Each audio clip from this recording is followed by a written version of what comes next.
दोस्तों नमस्कार, ये है मार्गदर्शन फॉर सिविल सर्विसेज। मैं अनुराग चौधरी।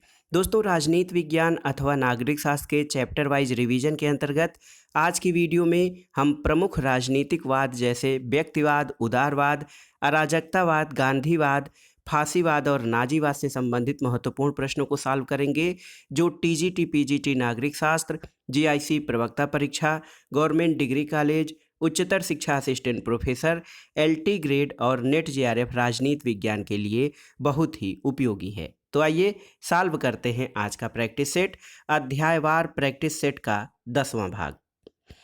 दोस्तों सबसे पहले इसमें हम व्यक्तिवाद से संबंधित प्रश्नों को सॉल्व करेंगे। देखिए प्रश्न है दोस्तों, राज्य एक आवश्यक बुराई है, ये कथन किस विचारधारा से जुड़ा हुआ है आपको बताना है। ऑप्शन है अराजकतावाद, व्यक्तिवाद, मार्क्सवाद या फिर श्रमिक संघवाद। तो उत्तर है दोस्तों राज्य एक आवश्यक बुराई है, व्यक्तिवाद विचारधारा से जुड़ा हुआ है। दोस्तों व्यक्तिवादी जो हैं वो राज्य को आवश्यक बुराई मानते हैं। अगला प्रश्न है, कौन सा राजनीतिक सिद्धांत राज्य को एक आवश्यक बुराई मानता है। ऑप्शन देखिए, समाजवाद, शास्त्रीय उदारवाद, मार्क्सवाद या फिर कल्याणकारी राज्य का सिद्धांत। तो दोस्तों शास्त्रीय उदारवाद या क्लासिकल लिबरलिज्म जो है ये काफ़ी हद तक व्यक्तिवाद के निकट है और ये राज्य को एक आवश्यक बुराई मानता है। अगला प्रश्न है दोस्तों, व्यक्तिवादी विचारक राज्य को अनिवार्य बुराई और अराजकतावादी विचारक राज्य को अनावश्यक बुराई मानते हैं, ये वक्तव्य। तो दोस्तों व्यक्तिवादी विचारक आप जानते हैं राज्य को अनिवार्य बुराई मानते हैं और अराजकतावादी विचारक राज्य को अनावश्यक बुराई मानते हैं, यानी अराजकतावादी राज्य को जरूरी भी नहीं मानते हैं। तो ये कथन प्रमुखतः सत्य है। अगला प्रश्न है, व्यक्तिवाद और समाजवाद में किस प्रकार का संबंध है आपको बताना है। तो उत्तर है दोस्तों व्यक्तिवाद और समाजवाद परस्पर विरोधी विचारधाराएं हैं।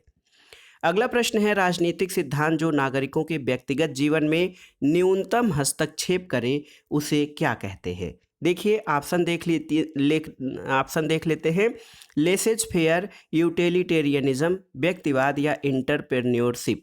तो सही उत्तर है दोस्तों व्यक्तिवाद। दोस्तों वह राजनीतिक सिद्धांत जो मानता है कि नागरिकों के व्यक्तिगत जीवन में राज्य को न्यूनतम हस्तक्षेप करना चाहिए, वो व्यक्तिवाद है।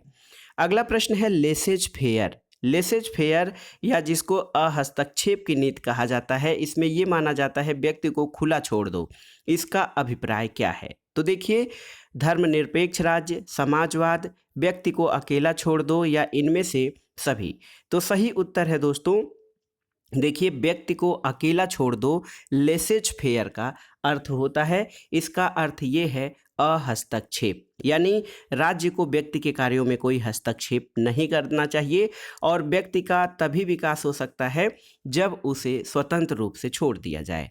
अगला प्रश्न है, कौन आधुनिक व्यक्तिवाद का प्रणेता माना जाता है। ऑप्शन देखिए, ग्राहम वालास, लास्की, लीकाक और हाब्स। तो सही उत्तर है ऑप्शन ए, ग्राहम वालास को आधुनिक व्यक्तिवाद का प्रणेता माना जाता है। अगला प्रश्न है, निम्नलिखित में से व्यक्तिवादी विचारक कौन है। देखिए लास्की, जेम्स मिल, हर्बर्ट स्पेंसर या फिर अरस्तु। तो सही उत्तर है ऑप्शन सी, हर्बर्ट स्पेंसर व्यक्तिवादी विचारक हैं। अगला प्रश्न है दोस्तों, वैज्ञानिक व्यक्तिवाद की अवधारणा को किसने विकसित किया। तो साइंटिफिक इंडिविजुअलिज्म दोस्तों ये स्पेंसर की अवधारणा है। देखिए वैज्ञानिक व्यक्तिवाद की अवधारणा को प्रतिपादित करने वाले या विकसित करने वाले विचारक हर्बर्ट स्पेंसर हैं। अगला प्रश्न है, योग्यतम की उत्तरजीविता का सिद्धांत किसके द्वारा प्रतिपादित किया गया।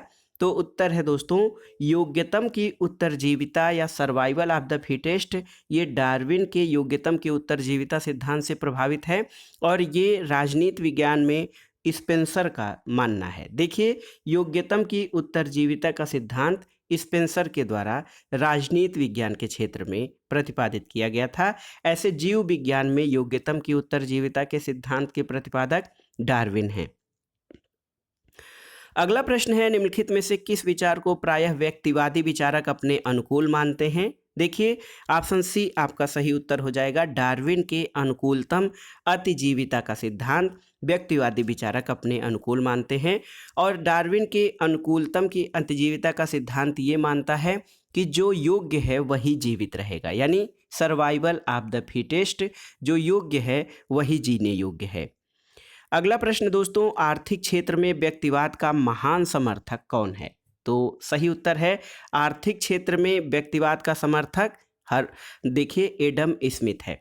एडम स्मिथ ने इकोनॉमिक मैन या आर्थिक मानव की संकल्पना विकसित की, आर्थिक क्षेत्र में व्यक्तिवाद या हस्तक्षेप की नीति का समर्थन किया और एडम स्मिथ को दोस्तों इनकी पुस्तक वेल्थ ऑफ नेशंस लिखने की वजह से और अर्थशास्त्र के बारे में सिद्धांत देने के कारण इनको अर्थशास्त्र का जनक या फादर ऑफ इकोनॉमिक्स भी कहा जाता है।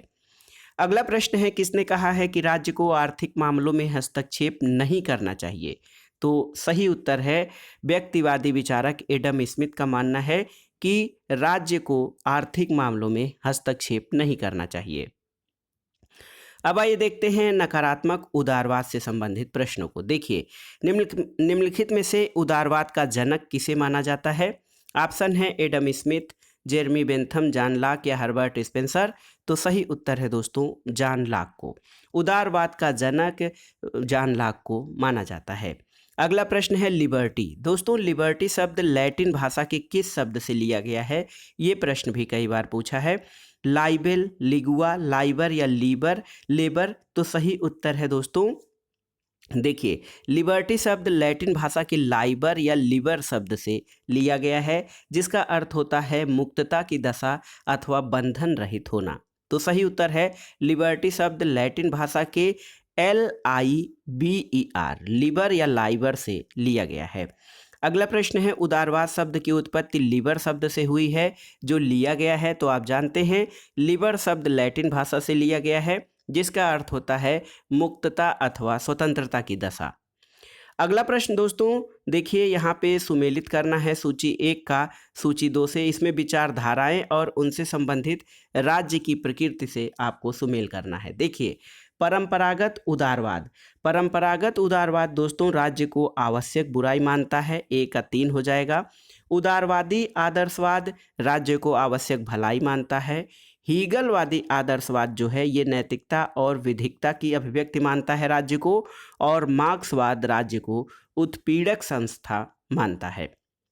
तो सही उत्तर हो जाएगा ऑप्शन बी 3, 2, 1 और 4। 3, 2, 4, 1। तो ये आपका सही सुमेलन हो जाएगा। अगला प्रश्न है दोस्तों उदारवाद का मूल तत्व क्या है? देखिए वैयक्तिक स्वतंत्रता, मिश्रित अर्थव्यवस्था, पंथ निरपेक्षता या समानता।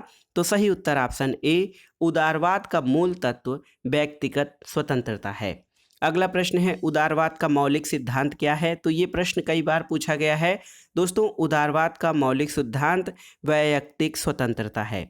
अगला प्रश्न है कौन एक उदारवाद की मूल मान्यता नहीं है? ऑप्शन देखिए अधिकारों की प्राप्ति राज्य में ही संभव है, राज्य एक मानव निर्मित संस्था है, राज्य व्यक्ति साध्य और राज्य साधन है, और राज्य की सत्ता का आधार व्यक्ति की सहमति है। दोस्तों देखिए ऑप्शन ए आपका उदारवाद से संबंधित नहीं है या उदारवाद की मूल मान्यता नहीं है, जबकि बी, सी और डी उदारवाद से संबंधित हैं। अगला प्रश्न है निम्नांकित में से कौन उदारवाद का तत्व नहीं है? देखिए समाज का समाजवादी ढांचा, स्वतंत्रता, मुक्त व्यापार या स्वतंत्र बाजार व्यवस्था। तो देखिए दोस्तों ऑप्शन ए जो है समाज का समाजवादी ढांचा उदारवाद का तत्व नहीं है, क्योंकि समाज का समाजवादी ढांचा जो है ये मार्क्सवाद से संबंधित है या फिर समाजवाद से, और समाजवाद और उदारवाद दोनों परस्पर विरोधी धारणाएं मानी जाती हैं। अगला प्रश्न है दोस्तों मानव विवेक में आस्था किस विचारधारा में है? आपको बताना है किस विचारधारा में मानव विवेक में आस्था पे बल दिया जाता है। तो ये सही उत्तर है आपका उदारवाद। अगला प्रश्न है उदारवाद निश्चित दर्शन कब बना? 17वीं शताब्दी, 18वीं शताब्दी, 19वीं या वर्तमान शताब्दी? तो उत्तर है दोस्तों उदारवाद निश्चित दर्शन 19वीं शताब्दी में बना था। अगला प्रश्न है उदारवाद किसका हित चाहता है? तो आप जानते हैं उदारवाद धनवानों का या फिर पूंजीपतियों का हित चाहता है। अगला प्रश्न है निम्नलिखित में से कौन सा सही सुमेलित है? उदारवाद के बारे में पूछ रहा है कि उदारवाद मिश्रण है किसका? तो उत्तर है दोस्तों उदारवाद जो है ये व्यक्तिवाद और लोकतंत्र का मिश्रण है। ऑप्शन ए आपका सही उत्तर हो जाएगा। देखिए, उदारवाद जो है ये लोकतंत्र और व्यक्तिवाद का मिश्रण है। अगला प्रश्न है, कौन सिद्धांत राज्य के रात्रि के पहरेदार की भूमिका का समर्थन करता है? तो दोस्तों ये है आपका उदारवादी सिद्धांत, और बेसिकली 9 उदारवादी सिद्धांत। रात्रि के प्रहरी की भूमिका के बहुत ही महत्वपूर्ण समर्थक रॉबर्ट नोजिक हैं। अगला प्रश्न है दोस्तों, संपत्ति के अधिकारों की मांग किसने की है? आपको बताना है। तो संपत्ति के अधिकार की मांग उदारवाद द्वारा की गई है। अगला प्रश्न है, राज्य की प्रकृति और कार्यों की उदारवादी अवधारणा का सर्वोत्तम प्रतिपादन किसकी रचनाओं में पाया जाता है? तो देखिए, राज्य की प्रकृति और कार्यों की उदारवादी अवधारणा का प्रतिपादन जॉन लॉक की रचनाओं में पाया जाता है।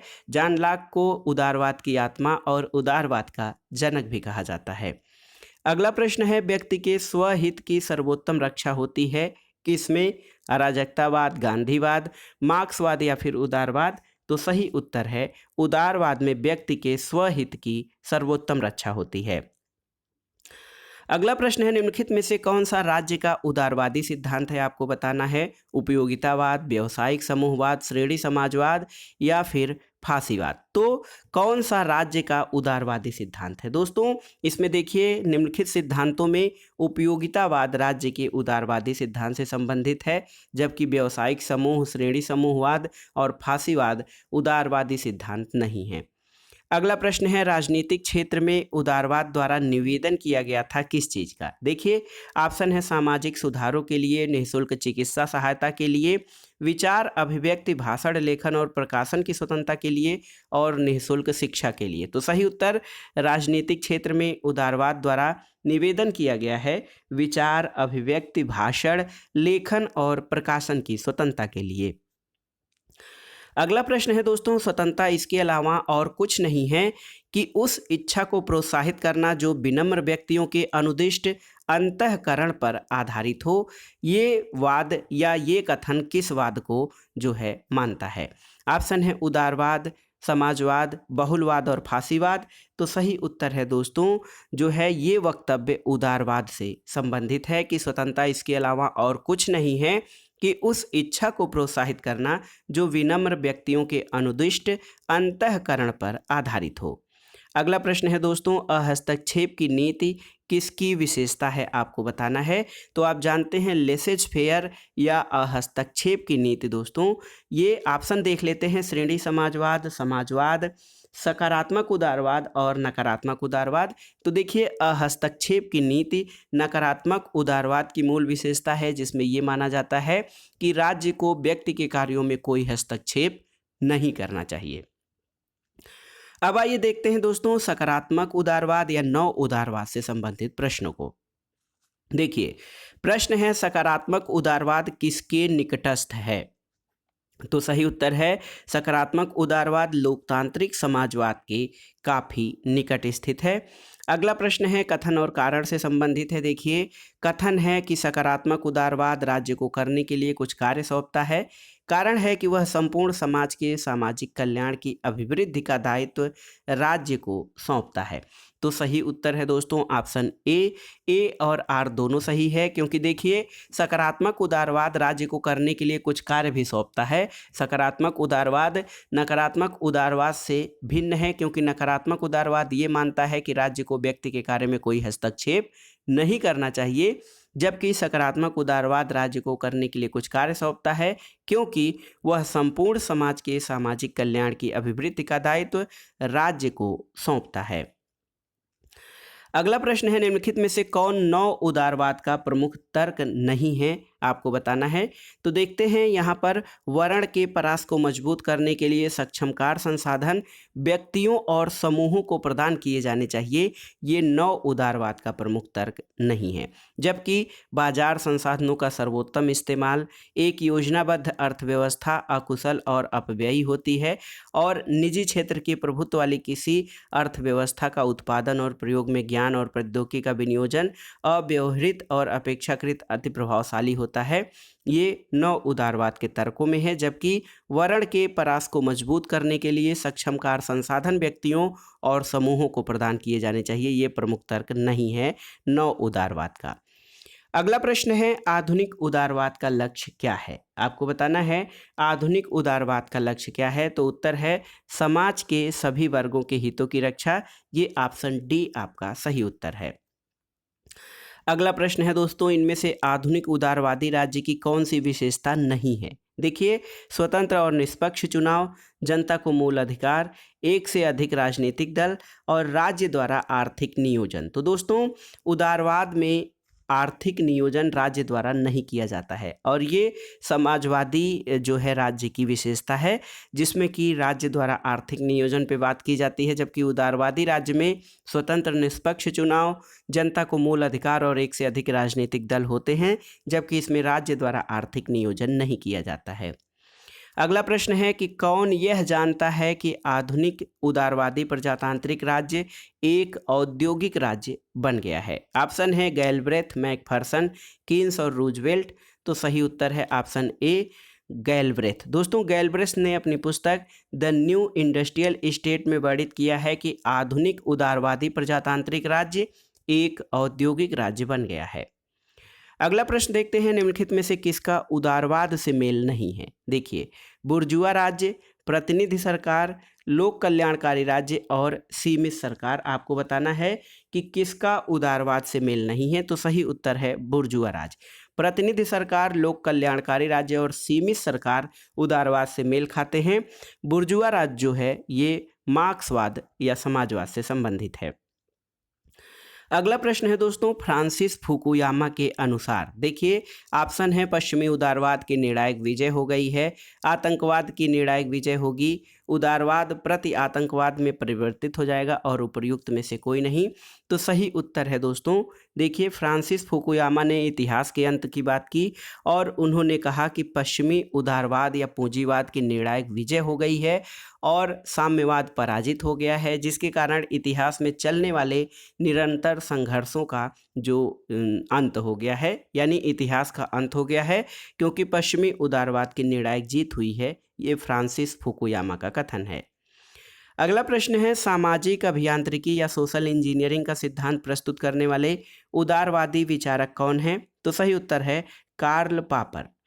अगला प्रश्न है, राज्य के बारे में यांत्रिक दृष्टिकोण उत्तरदायी है किसके लिए। तो सही उत्तर है दोस्तों, उदारवाद के विकास के लिए राज्य का यांत्रिक दृष्टिकोण उत्तरदायी है।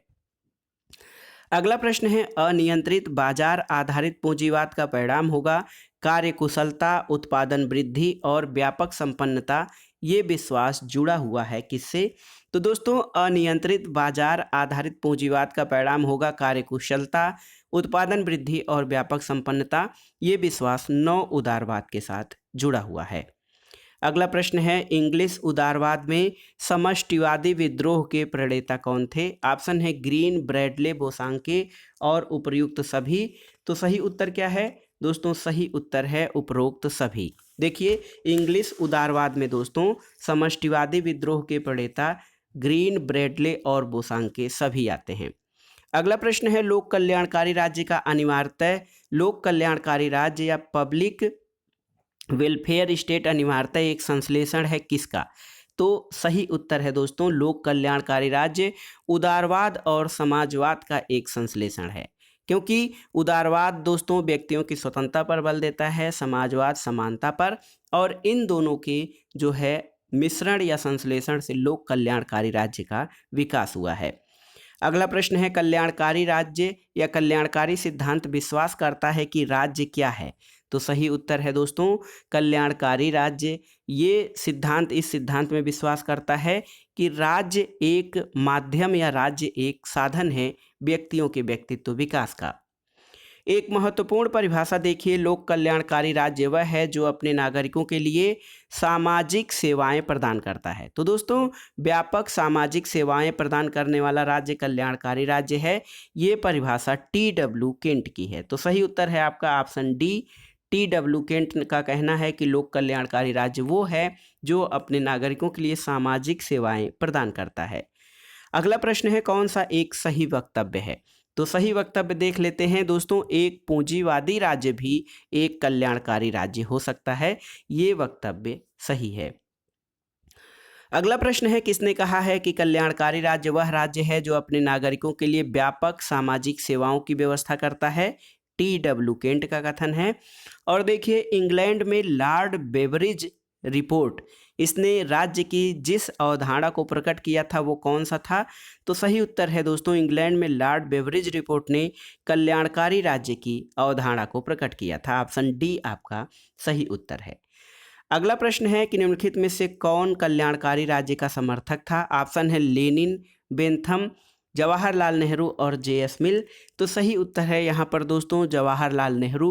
जवाहरलाल नेहरू का विश्वास लोकतांत्रिक समाजवाद में था और ये कल्याणकारी राज्य के काफ़ी निकट है। अगला प्रश्न है, निम्नलिखित में से कौन सा समाज कल्याण की सही संरचना है? तो दोस्तों समाज कल्याण की सही संरचना ये है कि व्यक्ति जो है लोक कल्याण के विरुद्ध किसी अधिकार का उपयोग नहीं कर सकता है, यानी ऐसे किसी अधिकार का उपयोग व्यक्ति नहीं कर सकता है जो लोक कल्याण के विरुद्ध हो।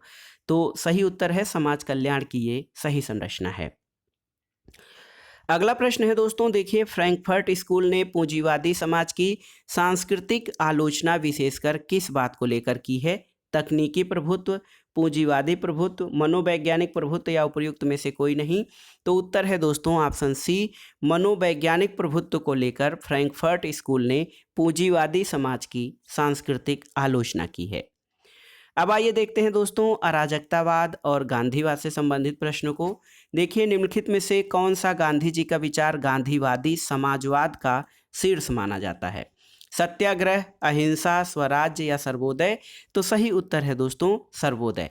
सर्वोदय गांधीवादी समाजवाद का शीर्ष माना जाता है और सर्वोदय में ये माना जाता है सभी का उदय और सभी का विकास।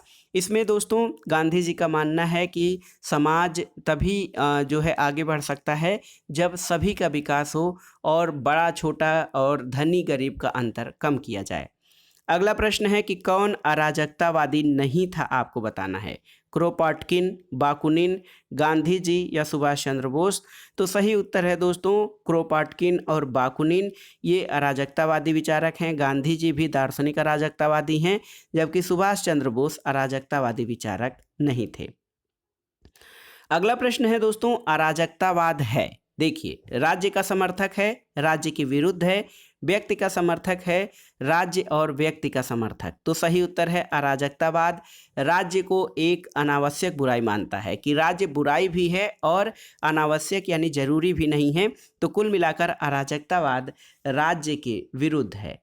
अगला प्रश्न है, निम्नलिखित में से कौन सा एक महात्मा गांधी की होम रूल की संकल्पना जिसकी हिंद स्वराज में रूपरेखा दी गई है भाग नहीं है? आत्मनिर्भरता, संसदीय शासन, सामाजिक सुधार और ग्राम गणराज्य? तो सही उत्तर है दोस्तों संसदीय शासन जो है हिंद स्वराज में गांधी जी के होम रूल का भाग नहीं है। तो ऑप्शन बी आपका सही उत्तर हो जाएगा। जबकि गांधी जी ने हिंद स्वराज में जो होम रूल या स्वशासन की संकल्पना दी है उसमें आत्मनिर्भरता, सामाजिक सुधार और ग्राम गणराज्य शामिल हैं। अगला प्रश्न है, निम्नलिखित सिद्धांतों में से महात्मा गांधी द्वारा किसका प्रतिपादन नहीं किया गया था? देखिए, न्यासिता सिद्धांत, पंचायती राज, केंद्रीकरण का सिद्धांत या फिर अहिंसा का सिद्धांत? तो सही उत्तर है ऑप्शन सी, गांधी जी ने केंद्रीकरण के सिद्धांत का प्रतिपादन नहीं किया बल्कि उन्होंने विकेंद्रीकरण का प्रतिपादन किया था। अगला प्रश्न है, किस विचारधारा का उद्देश्य राजनीति का आध्यात्मिकरण है? देखिए, मार्क्सवाद, समाजवाद, सर्वोदय या बहुलवाद? तो दोस्तों गांधीवाद जिसके अंतर्गत सर्वोदय बहुत ही महत्वपूर्ण है, सर्वोदय विचार। दोस्तों गांधीवाद जो है ये राजनीति के आध्यात्मिकरण की बात करता है और गांधी जी धर्म और नैतिकता से रहित राजनीति को कूड़ा मानते हैं। तो कुल मिलाकर गांधी जी राजनीति का आध्यात्मिकरण इस लिए करते हैं क्योंकि वो राजनीति को धर्म और नैतिकता से अलग नहीं मानते हैं और उन्होंने साध्य साधन पवित्रता की बात की है और वो कहते हैं किसी भी लक्ष्य को प्राप्त करने के लिए जो साधन अपनाए जाने चाहिए वो भी उचित होने चाहिए, तभी उचित लक्ष्यों की प्राप्ति हो सकती है। अगला प्रश्न है, दुनिया में प्रत्येक मनुष्य की आवश्यकता की पूर्ति के लिए पर्याप्त साधन है न कि उसके लालच के, ये कथन महात्मा गांधी का है। और एक महत्वपूर्ण कथन बार बार परीक्षाओं में पूछा जाता है, संविधान विहीन राज्य एक राज्य नहीं अपितु अराजकता की व्यवस्था होगी। ये जेलिनेक का कथन है। दोस्तों, जेलिनेक का कहना है कि संविधान विहीन राज्य एक राज्य नहीं बल्कि एक प्रकार की अराजकता की व्यवस्था होगी। अगला प्रश्न है, निम्नांकित में से कौन सा गांधी जी की राजनीति के प्रतिरूप या मॉडल का लक्षण नहीं है? नीति, आचार, धर्म, मानवता या सत्ता? तो सही उत्तर है सत्ता। सत्ता गांधी जी के राजनीति के मॉडल का लक्षण नहीं है, जबकि नीति, आचार, आचरण, धर्म, मानवता और साध्य साधन, पवित्रता, सर्वोदय, सत्य और अहिंसा ये सभी गांधी जी के राजनीति के मॉडल के लक्षणों में शामिल हैं। संपत्ति चोरी है, दोस्तों संपत्ति चोरी है, ये प्रूधो का कथन है। अगला प्रश्न है कि राज्य के सावयविक होने पर या आंगिक होने पर, जिसको कि ऑर्गेनिक थियरी कहा जाता है, दोस्तों राज्य के सावयविक होने पर विश्वास जो था वो आदर्शवादियों का था। आदर्शवादी राज्य को एक सावयवी संस्था मानते हैं। अगला प्रश्न आइए देखते हैं, फांसीवाद और नाजीवाद से संबंधित। देखिए, निम्नलिखित में से कौन सी फांसीवाद की विशेषता नहीं है? एक व्यक्ति की तानाशाही में विश्वास, तो फांसीवाद एक व्यक्ति की तानाशाही में विश्वास करता है। अंतर्राष्ट्रीयतावाद का विरोध, ये अंतर्राष्ट्रीयतावाद का विरोध भी करते हैं। लोकतांत्रिक संस्थान में अविश्वास, ये भी सही है। व्यक्तिवाद में विश्वास, दोस्तों फांसीवाद व्यक्तिवाद में भी विश्वास नहीं करता है, तो ऑप्शन डी आपका फांसीवाद की विशेषता नहीं होगी। अगला प्रश्न है, निम्नलिखित में से किसने राज्य को एक साध्य के साधन के रूप में नहीं बल्कि स्वतः साध्य के रूप में माना है? तो दोस्तों राज्य को स्वतः साध्य के रूप में मानने वाले जो हैं आदर्शवादी हैं। और इसमें देखिए यहाँ पर ऑप्शन है तानाशाह। तानाशाह इसलिए क्योंकि मुसोलिनी या जो तानाशाही हैं वो सर्वाधिकारवादी राज्य की सत्ता में विश्वास करते हैं, जिसमें ये माना जाता है कि सभी कुछ राज्य के भीतर है, राज्य के बाहर और विरुद्ध कुछ भी नहीं है। अगला प्रश्न है, फांसीवाद का जन्म कहाँ हुआ था? आपको बताना है। तो सही उत्तर है फांसीवाद का जन्म इटली में हुआ था। यहाँ पर देखिए एक प्रश्न है बहुत ही महत्वपूर्ण, फासिज्म शब्द किस भाषा से लिया गया है?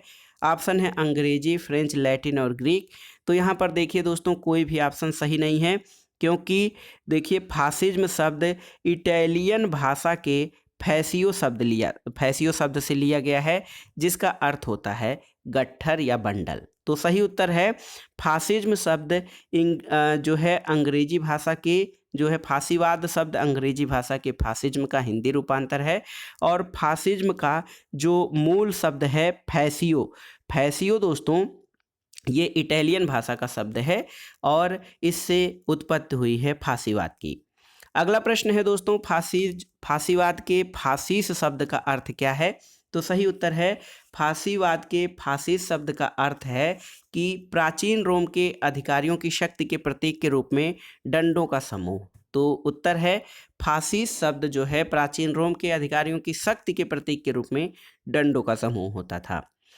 अगला प्रश्न है, निम्नलिखित में से कौन फांसीवाद की विशेषता नहीं है? देखिए, फांसीवाद सर्वशक्ति संपन्न राज्य का समर्थन करता है, सही है। जातीय सर्वोच्चता पर बल भी दिया जाता है, ये भी सही है। और यह महामानव पूजा और विशेष वर्ग में विश्वास करता है, तो ये भी सही है। लेकिन दोस्तों सही नहीं है जो वो है कि यह अंतर्राष्ट्रीय कानूनों में पूरी निष्ठा रखता है। दोस्तों फांसीवाद अंतर्राष्ट्रीय कानूनों में नहीं बल्कि राष्ट्रवाद में निष्ठा रखता है। एक राष्ट्र, एक दल, एक नेता में विश्वास करता है। अंतर्राष्ट्रीयता और अंतर्राष्ट्रीय कानूनों में फांसीवाद का कोई विश्वास नहीं है। तो सही उत्तर आपका ऑप्शन डी हो जाएगा। अगला प्रश्न है, फांसीवाद ने राज्य को माना है क्या? तो सही उत्तर है फांसीवाद राज्य को व्यक्तियों पर एक निरंकुश शक्ति मानती है। और फांसीवाद के अंतर्गत ये माना जाता है कि राज्य जो है सर्वशक्तिमान है, सब कुछ राज्य के भीतर है, राज्य के बाहर और विरुद्ध कुछ भी नहीं है।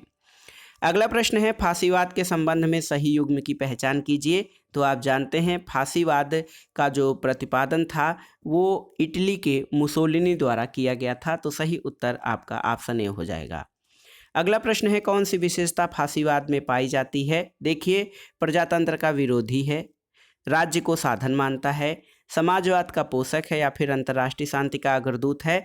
आपको बताना है कि कौन सी विशेषता फांसीवाद में पाई जाती है। तो दोस्तों फांसीवाद जो है प्रजातंत्र और जो है इस तरह की व्यवस्थाएं हैं, लोकतंत्र, प्रजातंत्र और जो समाज के कल्याण के लिए संस्थाएं हैं, उनका विरोधी है। तो सही उत्तर है फांसीवाद मानव विवेक में आस्था नहीं रखता है, व्यक्तिगत स्वतंत्रता में भी नहीं रखता है और प्रजातंत्र जैसी व्यवस्था में भी फांसीवाद का कोई जो है आस्था नहीं है। अगला प्रश्न है फांसीवाद निम्नलिखित में से किसको महिमा मंडित करता है। देखिए ऑप्शन ए है हिंसा, युद्ध, नेता या और क्रांति। तो सही उत्तर है दोस्तों फांसीवाद हिंसा, युद्ध और नेता यानी ABC इन तीनों को महिमा मंडित करने का कार्य जो है फांसीवाद करता है। अगला प्रश्न है फांसीवाद विश्वास करता है कि। तो दोस्तों फांसीवाद विश्वास करता है राज्य दल से श्रेष्ठ है, ये आपका सही उत्तर हो जाएगा। दोस्तों फांसीवाद राज्य को सर्वोच्च और सर्वशक्तिमान संस्था मानते हैं, जबकि फांसीवाद में एक राष्ट्र, एक दल और एक नेता इसकी शासन या इस सिद्धांत पर काम किया जाता है, लेकिन वो फांसीवाद राज्य को दल से भी श्रेष्ठ मानता है। अगला प्रश्न है कौन सर्वाधिकारवादी राज्य में विश्वास करता है। तो उत्तर है फांसीवाद। फांसीवाद अधिनायक तंत्रवादी या सर्वाधिकारवादी राज्य जिसको कि टोटलिटेरियन स्टेट कहा जाता है, उसमें विश्वास करता है। अगला प्रश्न है अंतरराष्ट्रवाद का विरोध किसने किया था। तो सही उत्तर है अंतरराष्ट्रवाद का विरोध फांसीवाद द्वारा किया गया, क्योंकि फांसीवादी विचारधारा जो है वो राष्ट्रवाद का समर्थन करती है और कभी कभी ये राष्ट्रवाद इतना बड़े पैमाने पर या व्यापक पैमाने पर हो जाता है कि ये उग्र राष्ट्रवाद के दायरे में आ जाता है। अगला प्रश्न है फांसीवाद निम्नलिखित में से किस एक सिद्धांत का समर्थन नहीं करता है। देखिए ऑप्शन है समाज की निगमवादी समझ, प्रजाति उत्कृष्टता, सर्वहारा की तानाशाही या आज्ञा पालन और अनुशासन। तो सही उत्तर है सर्वहारा की तानाशाही दोस्तों मार्क्सवादी विचारों का भाग है, जबकि समाज की निगमवादी समझ, प्रजाति उत्कृष्टता और आज्ञा पालन और अनुशासन ये फांसीवाद सिद्धांत के मूल में है। अगला प्रश्न है दोस्तों फांसीवादियों के अनुसार जनतंत्र का सर्वाधिक वास्तविक रूप किसके द्वारा चलाई जाने वाली सरकार में पाया जाता है। तो सही उत्तर है अभिजात वर्ग। अभिजात वर्ग या कुलीन वर्ग जो श्रेष्ठ लोगों का वर्ग है, फांसीवादी मानते हैं कि जनतंत्र का सबसे वास्तविक रूप वही है जिसमें अभिजात वर्ग या एलिट क्लास द्वारा सरकार चलाई जाती है। अगला प्रश्न है दोस्तों इटली में फांसीवाद का उदय किसका परिणाम था। तो सही उत्तर है इटली में फांसीवाद का उदय प्रथम विश्व युद्ध का परिणाम था। अगला प्रश्न एक कथन है कि जैसे मातृत्व महिला के लिए है उसी तरह युद्ध पुरुष के लिए है। तो उत्तर है ये कथन मुसोलिनी का है। अगला प्रश्न है सभी कुछ राज्य के अंदर है, राज्य के विरुद्ध और बाहर कुछ नहीं है, ये किसने कहा है। तो ये मुसोलिनी का कथन है। और एक महत्वपूर्ण कथन और कि मेरा कार्यक्रम कार्य है बात नहीं। तो ये मुसोलिनी का कथन है, वो बात पे नहीं कार्य पे यानी एक्शन पे विश्वास करता है। तो सही उत्तर है मेरा प्रोग्राम कार्य है बात नहीं, मुसोलिनी का कथन है। अगला प्रश्न है दोस्तों नाजीवाद का जनक कौन था। तो सही उत्तर है नाजीवाद का जनक हिटलर यानी एडोल्फ हिटलर को माना जाता है। अगला प्रश्न है जर्मनी में हिटलर ने किस प्रकार के शासन की स्थापना की। तो दोस्तों नाजीवाद जो है एक प्रकार से तानाशाही शासन था। तो जर्मनी में हिटलर ने डिक्टेटरशिप या तानाशाही शासन की स्थापना की। अगला प्रश्न है जिसे जीना है उसे युद्ध करना होगा, ये कथन किसका है। तो सही उत्तर ये हिटलर का कथन है दोस्तों। देखिए हिटलर का कहना है कि जिसे जीना है उसे युद्ध करना होगा। अगला प्रश्न है आधुनिक समय में बल सिद्धांत के बलिष्ठ समर्थक कौन थे। लेनिन, हिटलर, चर्चिल या महात्मा गांधी। तो सही उत्तर है ऑप्शन बी हिटलर। हिटलर जो है दोस्तों बल सिद्धांत या युद्ध सिद्धांत का समर्थक है और उसका कथन भी है कि जिसे जीना है उसे युद्ध करना होगा। अगला प्रश्न है नाजी। नाजी मतलब नाजीवाद के समर्थक। दोस्तों नाजियों द्वारा किस पुस्तक को अपना बाइबिल माना गया है। तो उत्तर है मीन कैंप। दोस्तों मीन कैंप जो है ये हिटलर की आत्मकथा है माई स्ट्रगल नाम से, और ये पुस्तक नाजियों की बाइबिल मानी जाती है। अगला प्रश्न है किसने फांसीवाद के सिद्धांत का वर्णन इस रूप में किया है कि यह समाजवाद का राष्ट्रवादी रूप है। तो सही उत्तर है दोस्तों अल्फ्रेडो रोक्को। अल्फ्रेडो रोक्को ने दोस्तों फांसीवाद को समाजवाद का राष्ट्रवादी रूप कहा है। अगला प्रश्न है, अस्थायी अधिनायकवाद के अस्थायी और सुस्थापित अत्याचारपूर्ण व्यवस्था बन जाने की संभावना सदा बनी रहती है, ये कथन किसका है? तो सही उत्तर है ये कथन केसी वियर का है, जो कहते हैं कि अस्थायी अधिनायकवाद के अस्थायी और सुस्थापित अत्याचारपूर्ण व्यवस्था बन जाने की संभावना सदा बनी रहती है। अगला प्रश्न है, देखिए निम्नलिखित में से किसने एक राष्ट्र एक राज्य सिद्धांत की घोषणा की थी? तो उत्तर है मैजनी। सही उत्तर है मैजनी ने एक राष्ट्र राज्य सिद्धांत की उद्घोषणा की थी। अब आइए देखते हैं दोस्तों अगला प्रश्न। अगला प्रश्न है, नव उदारवाद के प्रवर्तक कौन थे? ऑप्शन देखिए, दुर्खीम, नोजिक, राल्स या उपर्युक्त सभी। तो सही उत्तर है दोस्तों रॉबर्ट नोजिक नव उदारवाद या नियो लिबरलिज्म के प्रवर्तक थे। अगला प्रश्न है, कौन नव उदारवाद से संबंधित है? ऑप्शन है A F Hayek, Milton Friedman, Robert Nozick या उपर्युक्त सभी। तो सही उत्तर है उपर्युक्त सभी। ये दोस्तों ये सभी विचारक हेयक, मिल्टन फ्रीडमैन और नोजिक ये नव उदारवाद से संबंधित हैं। अगला प्रश्न है, लोक कल्याणकारी राज्य दो अतियों के बीच एक समझौता है जिसमें एक ओर साम्यवाद है और दूसरी ओर अनियंत्रित व्यक्तिवाद, ये कथन किसका है? तो सही उत्तर ये हाबमैन का कथन है। अगला प्रश्न है दोस्तों कथन और कारण से संबंधित है। कथन है कि रूसो हाब्स के आधार मान्यताओं और लाक के निष्कर्षों को मिलाता है। कारण है कि रूसो व्यक्तिवाद और लोकतंत्र में विश्वास रखता था। तो यहाँ पर देखिए दोस्तों ये तो सही है कि रूसो हाब्स के आधार मान्यताओं और लाक के निष्कर्षों को मिलाता है, लेकिन वो व्यक्तिवाद और लोकतंत्र में विश्वास नहीं रखता था। तो सही उत्तर है ऑप्शन सी, ए सही है लेकिन आर गलत है। अगला प्रश्न है, 1936 में किसने कहा था कि गांधीवाद जैसी कोई चीज़ नहीं है? तो सही उत्तर है ये महात्मा गांधी ने ही कहा था कि गांधीवाद जैसी कोई चीज़ नहीं है। लेकिन गांधी जी ने आगे भी कहा था कि गांधी मर सकता है लेकिन गांधीवाद हमेशा जीवित रहेगा। अगला प्रश्न है, क्या महात्मा गांधी की स्वराज की अवधारणा का अंग नहीं था? स्वशासन, सर्वहित की खोज, नैतिक रूप से श्रेष्ठ व्यक्ति का शासन और विधि का शासन। तो सही उत्तर है दोस्तों महात्मा गांधी के स्वराज की अवधारणा में विधि का शासन जो है स्वराज की अवधारणा का अंग नहीं है। अगला प्रश्न है, किसने कहा है कि लोक कल्याणकारी राज्य एक ओर साम्यवाद और दूसरी ओर अनियंत्रित व्यक्तिवाद के मध्य समझौता है? ऑप्शन है अब्राहम, कांट, हाबमैन और रूसो।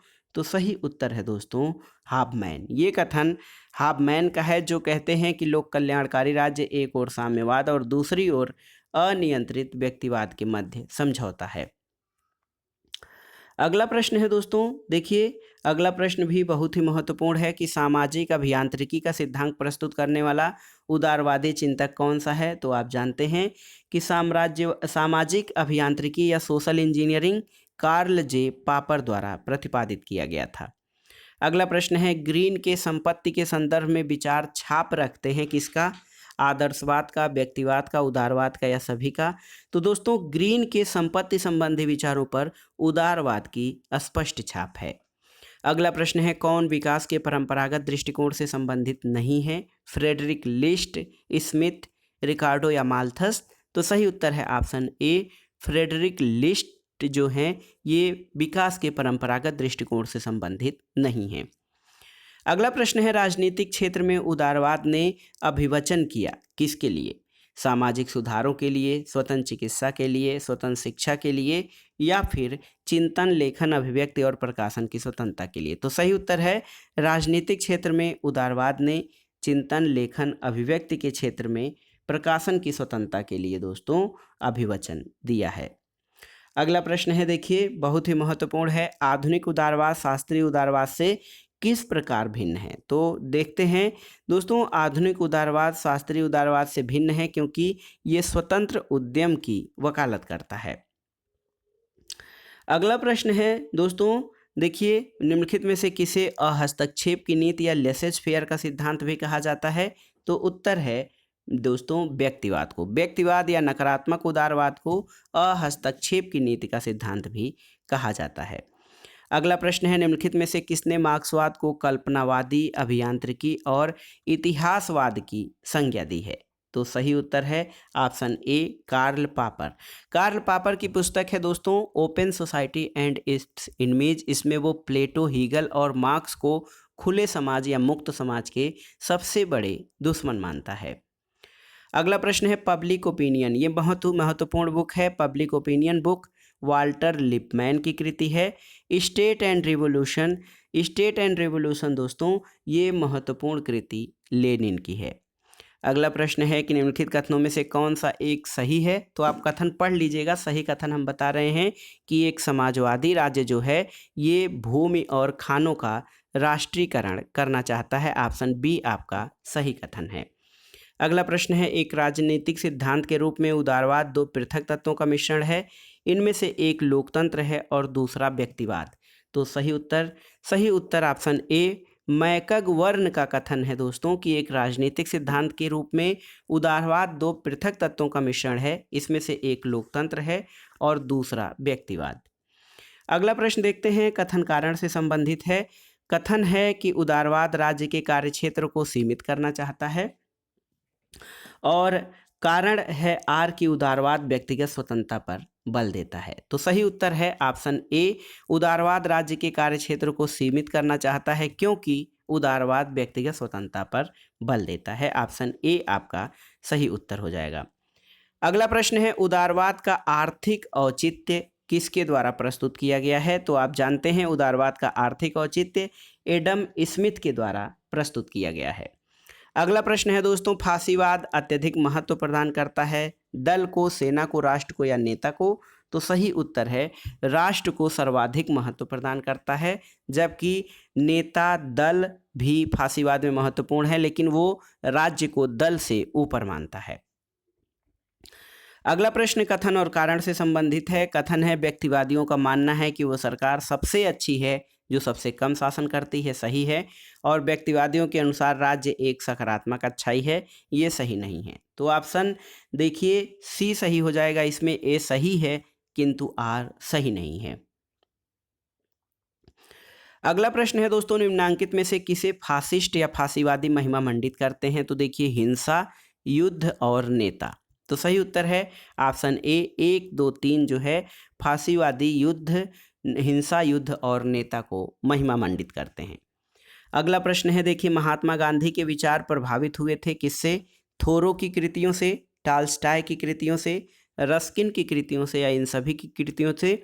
तो दोस्तों महात्मा गांधी थोरो, टॉल्स्टॉय और रस्किन इन सभी की कृतियों से प्रभावित थे। अगला प्रश्न है किस राजनीति शास्त्री ने सामाजिक गतिशीलता, सामाजिक विभेदीकरण, आर्थिक परिवर्तन और राजनीतिक परिवर्तन को आधुनिकीकरण की विशेषताएं माना है? तो सही उत्तर क्या हो जाएगा? सही उत्तर है दोस्तों देखिए किस राजनीति शास्त्री ने आपका देखिए किस राजनीति शास्त्री ने सामाजिक गतिशीलता, सामाजिक विभेदीकरण, आर्थिक परिवर्तन और राजनीतिक परिवर्तन को आधुनिकीकरण की विशेषता माना है? तो उत्तर है S.N. आइसेनस्टाइन। तो S.N. आइसेनस्टाइन ने दोस्तों सामाजिक गतिशीलता, सामाजिक विभेदीकरण, आर्थिक परिवर्तन और राजनीतिक परिवर्तन को आधुनिकीकरण की विशेषताएं मानता है। अगला प्रश्न है लोक कल्याणकारी राज्य आवश्यक रूप से संश्लेषण है किसका? तो आप जानते हैं लोक कल्याणकारी राज्य आवश्यक रूप से उदारवाद और समाजवाद का संश्लेषण है।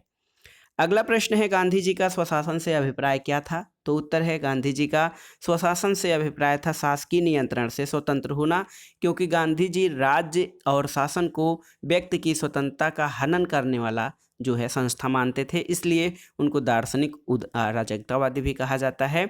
तो गांधी जी के स्वशासन का अभिप्राय था शासकीय नियंत्रण से स्वतंत्र होकर व्यक्ति अपना शासन स्वयं करें। अगला प्रश्न है मार्क्सवाद और फासीवाद किस पर सहमत हैं? तो उत्तर है दोस्तों मार्क्सवाद और फासीवाद ये देखिए ये दोनों ही सरकार के अधिनायकवादी लक्षण के विषय में सहमत हैं। अगला प्रश्न है समाज शक्ति के अतार्किक सिद्धांतों से संचालित नहीं होना चाहिए। समाज शक्ति के अतार्किक सिद्धांतों से संचालित नहीं होना चाहिए, ये विचार किसके द्वारा दिया गया? तो ये दार्शनिक अराजकतावादियों का विचार है, जो राज्य को जो है व्यक्तियों के ऊपर दमनकारी संस्था मानते हैं कि राज्य व्यक्तियों से अपनी आज्ञा मनवाने के लिए उन पर बल प्रयोग करता है। तो इसीलिए दार्शनिक अराजकतावादी मानते हैं कि समाज शक्ति के अतार्किक सिद्धांतों से संचालित नहीं होना चाहिए। अगला प्रश्न है दोस्तों, यहाँ पर देखिए, व्यक्तिवाद राज्य नियंत्रण की बुराइयों को अतिरंजित करता है, ये कथन किसका है आपको बताना है। तो सही उत्तर है व्यक्तिवाद राज्य नियंत्रण की बुराइयों को अतिरंजित करता है, गिलक्राइस्ट का कथन है आपका। देखिए, ये कथन गिलक्राइस्ट का है, जो कहते हैं व्यक्तिवाद राज्य की नियंत्रण की बुराइयों को अतिरंजित करता है। अगला प्रश्न है, गांधी जी की दृष्टि में अहिंसा का स्थान स्वराज से पहले है, निम्नांकित में से अहिंसा की एक अनिवार्य शर्त को अंकित कीजिए। तो उत्तर है दोस्तों, गांधी जी का कहना था कि संघर्ष का सामना करना और संबद्ध खतरे का जोखिम उठाना ये अहिंसा की अनिवार्य शर्त है। अगला प्रश्न है, कौन व्यक्तिवादी विचारक गुण सापेक्ष समाजवाद का अधिवक्ता था। ऑप्शन देखिए, एडम स्मिथ, बेंथम, मिल या फिर स्पेंसर। तो सही उत्तर है ऑप्शन सी, मिल। दोस्तों, मिल जो है व्यक्तिवादी विचारक होने के कारण, व्यक्तिवादी विचारक होने के बावजूद गुण सापेक्ष समाजवाद का अधिवक्ता था। यहाँ पर अगला प्रश्न देखते हैं, वैज्ञानिक व्यक्तिवाद। तो सही उत्तर है वैज्ञानिक व्यक्तिवाद। दोस्तों, इस अवधारणा को विकसित करने का श्रेय हर्बर्ट स्पेंसर को है। अगला प्रश्न है, विकास का नव शास्त्रीय सिद्धांत आवश्यक हो गया, क्यों। तो सही उत्तर है विकास का नव शास्त्रीय सिद्धांत 19वीं शताब्दी में तकनीकी और शास्त्रीय खोजों, यूरोप में कामगारों की स्थिति में तेजी से गिरावट, मार्क्स की शिक्षाओं से क्रांति के भय के कारण, यानी उपर्युक्त सभी कारणों से नव शास्त्रीय सिद्धांत आवश्यक हो गया। अगला प्रश्न है, गांधी जी फांसीवादी अराजकतावादी विचारक थे, किसकी तरह। टी.एच. ग्रीन की तरह, टॉल्स्टॉय की तरह, लास्की की तरह, या इनमें से किसी की तरह भी नहीं। तो सही उत्तर ऑप्शन डी, इनमें से किसी की तरह भी नहीं, क्योंकि गांधी जी फांसीवादी अराजकतावादी नहीं बल्कि दार्शनिक अराजकतावादी थे। अगला प्रश्न है, उदारवाद का आदर्शवादी संशोधन किसके द्वारा प्रस्तुत किया गया था। तो उत्तर है दोस्तों, उदारवाद का आदर्शवादी संशोधन कांट के द्वारा प्रस्तुत किया गया था। अगला प्रश्न है, सकारात्मक उदारवाद किसके निकट है। लोकतांत्रिक समाजवाद के, राष्ट्रीय समाजवाद के, श्रेणी समाजवाद के, या संशोधनवादी समाजवाद के। तो सही उत्तर है दोस्तों, सकारात्मक उदारवाद जो है ये लोकतांत्रिक समाजवाद के अधिक निकट है। अगला प्रश्न है, ये किसने कहा है कि उदारवाद स्वतंत्रता के लिए आसक्ति है। तो ये कथन लास्की का है। लास्की का कहना है कि उदारवाद या लिबरलिज्म जो है स्वतंत्रता के लिए आसक्ति है। अगला प्रश्न है दोस्तों, गांधी जी की कल्पना में आदर्श राज्य कैसा होगा आपको बताना है। तो देखिए, वर्ग विहीन राज्य, समाजवादी राज्य, राम राज्य या अराजकतावादी राज्य। तो दोस्तों, गांधी जी की कल्पना में आदर्श राज्य जो है वो राम राज्य है। अगला प्रश्न है, किसका उदारवाद से मेल नहीं है। बुर्जुआ राज्य, प्रतिनिधि सरकार, लोक कल्याणकारी राज्य, या सीमित सरकार। तो सही उत्तर है ऑप्शन ए, बुर्जुआ राज्य का मेल उदारवाद से नहीं है। अगला प्रश्न है, नाजीवाद में निम्नलिखित सिद्धांत। देखिए, नाजीवाद में निम्नलिखित में से किस सिद्धांत का विस्तार के साथ प्रतिपादन किया गया है। संस्कृति की उच्चता का सिद्धांत, आदिम सभ्यता का सिद्धांत, नस्ल की श्रेष्ठता का सिद्धांत, या उपरोक्त सभी। तो सही उत्तर है दोस्तों, यहाँ पर देखिए, नाजीवाद में नस्ल की श्रेष्ठता के सिद्धांत को प्रतिपादित किया गया है। तो नस्ल या प्रजाति की श्रेष्ठता जो है ये नाजीवाद में बहुत ही महत्वपूर्ण है। अगला प्रश्न है, मैकग वर्ण के अनुसार फांसीवाद किस विचारधारा से प्रभावित है, आपको बताना है। तो सही उत्तर है परंपरावाद और सामाजिक डार्विनवाद दोनों से। देखिए, यहाँ पर ऑप्शन सी आपका सही उत्तर हो जाएगा, परंपरावाद से, सामाजिक डार्विनवाद से, या ए बी दोनों से। तो सही उत्तर है परंपरावाद और सामाजिक डार्विनवाद दोनों से फांसीवाद प्रभावित है। अगला प्रश्न है, वो कौन सी विचारधारा है जो वर्तमान में राज्य और समाज के बीच अंतर नहीं स्थापित करती है। ऑप्शन देखिए, यहाँ पर है आदर्शवाद, नाजीवाद, उक्त दोनों, या उपरोक्त में से कोई नहीं। तो सही उत्तर है दोस्तों, देखिए, ये जो विचारधारा है हमारी नाजीवाद, ये राज्य और समाज के बीच अंतर नहीं करती है। अगला प्रश्न है, मार्च 1919 में मुसोलिनी ने इटली में फासिस्ट पार्टी की स्थापना की, जिसका एकमात्र उद्देश्य क्या था। तो सही उत्तर है दोस्तों इटली की पूर्व प्रतिष्ठा को स्थापित करना मुसोलिनी के फासिस्ट पार्टी का एकमात्र उद्देश्य था। अगला प्रश्न है देखिए, फासीवाद के अनुसार राज्य क्या है? तो सही उत्तर है फासीवाद के अनुसार राज्य न्याय और सद्गुण का प्रतीक है, क्योंकि फासीवादी जो हैं वो राज्य को सर्वशक्तिशाली और सर्वशक्ति संपन्न संस्था मानते हैं और इनके यहाँ राज्य के विरोध का कोई भी व्यक्तियों के पास राज्य के विरोध का अधिकार नहीं है फासीवाद में। अगला प्रश्न है फासीवाद के विरोध में शामिल नहीं है। देखिए, व्यक्तिवाद का विरोध, राष्ट्रवाद का विरोध, अंतर्राष्ट्रीयता का विरोध और लोकतंत्र का विरोध। तो सही उत्तर है दोस्तों राष्ट्रवाद का विरोध। देखिए, फासीवाद दोस्तों राष्ट्रवाद का विरोध नहीं बल्कि राष्ट्रवाद को महिमा मंडित करते हैं और राष्ट्रवाद को महिमा मंडित करने में ये उग्र राष्ट्रवाद का पोषण करने लगते हैं। अगला प्रश्न है निम्नलिखित में से कौन सा स्रोत फासिज्म का नहीं है?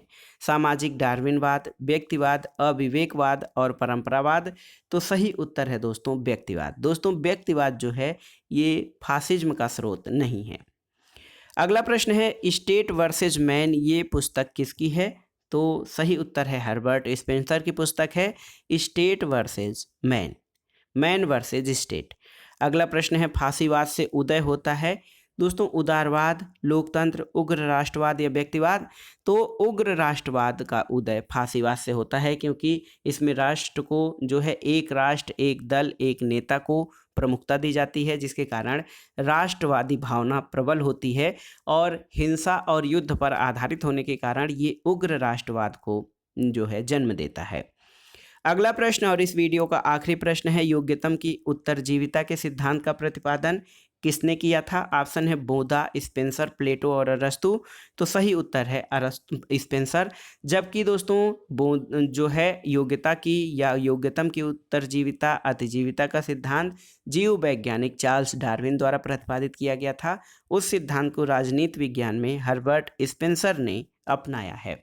तो दोस्तों ये था आज का वीडियो, जिसमें आपने चैप्टर वाइज रिवीजन सीरीज के अंतर्गत विभिन्न राजनीतिकवाद जैसे व्यक्तिवाद, उदारवाद, अराजकतावाद, आदर्शवाद, गांधीवाद, फासीवाद और नाजीवाद से संबंधित आपने प्रश्नों को पढ़ा। ये प्रश्न टीजीटी, पीजीटी परीक्षा के साथ साथ गवर्नमेंट इंटर कॉलेज प्रवक्ता, गवर्नमेंट डिग्री कॉलेज, उच्चतर शिक्षा असिस्टेंट प्रोफेसर, इन सभी के लिए बहुत ही महत्वपूर्ण है। आप इन प्रश्नों को तैयार कर लीजिएगा। वीडियो आपको कैसा लगा हमें कमेंट बॉक्स में ज़रूर बताइएगा। वीडियो को लाइक करें, शेयर करें और इस चैनल मार्गदर्शन फॉर सिविल सर्विसेज को सब्सक्राइब करें। वीडियो देखने के लिए धन्यवाद दोस्तों। नमस्कार।